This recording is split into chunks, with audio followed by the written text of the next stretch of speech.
नमस्कार मित्रांनो, माय सपोर्ट या मराठी यूट्यूब चॅनलवर तुमचे सर्वांचे मनापासून स्वागत आहे। संपूर्ण महाराष्ट्रासाठी आताच्या क्षणाच्या सर्वात मोठ्या आणि महत्त्वाच्या ठळक बातम्या। राज्यात 10 धडाकेबाज निर्णय। आजपासून सर्वांना खुशखबर। 17 जुलै बुधवार काही मिनिटांपूर्वीच्या ह्या बातम्या आहेत। या संदर्भात सविस्तर माहिती या व्हिडिओत जाणून घेऊया।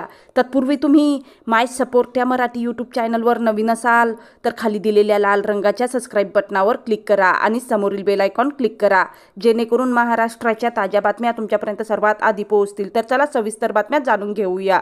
तर बघा, पहिली सर्वात मोठी आणि महत्त्वाची बातमी। पंढरपूरला विठ्ठल रुक्मिणीच्या दर्शनासाठी लाखो भाविक येतात। येणाऱ्या भाविकांना विठुरायाचे सुलभ आणि कमीत कमी वेळेत पदस्पर्श दर्शन घेता यावे यासाठी तिरुपती बालाजीच्या धर्तीवर पंढरपुरात टोकन दर्शन व्यवस्था सुरू करण्यात येईल। यासाठी राज्य सरकारकडून 103 कोटी रुपयांचा निधी लवकर दिला जाईल, अशी घोषणा मुख्यमंत्री एकनाथ शिंदे यांनी आज पंढरपुरात केली आहे। तर बघा, त्यानंतरची सर्वात मोठी आणि महत्त्वाची बातमी। राज्यातील जनतेला सुखी समाधानी ठेव। राज्यातील बळीराजाचे दुःख कष्ट दूर करून त्याला सुजलाम सुफलाम ठेव। त्याच्या जीवनात सोन्याचे दिवस येऊ दे, असं मागणं मुख्यमंत्री एकनाथ शिंदे यांनी श्री विठ्ठलाकडे मागितले आहे। तसेच राज्यात उत्तम पाऊस पडून सर्वांना दिलासा दे, एवढं मागणं विठुरायाच्या चरणी मागितल्याचे मुख्यमंत्री म्हणाले। तर नाशिक जिल्ह्यातील बाळू शंकर अहिरे व आशा बाळू अहिरे या वारकरी दाम्पत्याला शासकीय महापूजेसाठी उपस्थित राहण्याचा मान मिळाला आहे। अहिरे दाम्पत्य हे नाशिक जिल्ह्यातील अंबासन येथील रहिवासी असून गेल्या 16 वर्षापासून हे दाम्पत्य अखंडपणे पंढरपूरच्या वारीत सहभागी होत आहे।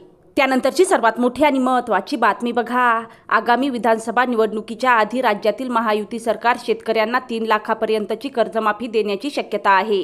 राज्याचे अल्पसंख्याक व पणन मंत्री अब्दुल सत्तार यांनी ही माहिती दिली। शेतकऱ्यांना कर्जमाफी देण्यासाठी आवश्यक माहिती आणि कागदपत्रे सरकारकडून गोळा केली जात आहेत।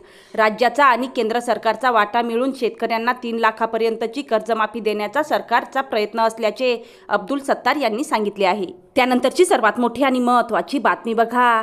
श्री क्षेत्र पंढरपूर येथे एसटी महामंडळाच्या जागेवर राज्यातील पहिले 34 फलाटांचे अतिभव्य अशा चंद्रभागा यात्रा बस स्थानक व त्याला जोडूनच 1000 यात्रेकरू एका वेळी राहतील, अशी यात्री निवासाचे लोकार्पण आषाढी एकादशीच्या दिवशी सकाळी 10 वाजता मुख्यमंत्री एकनाथ शिंदे यांच्या हस्ते होणार आहे।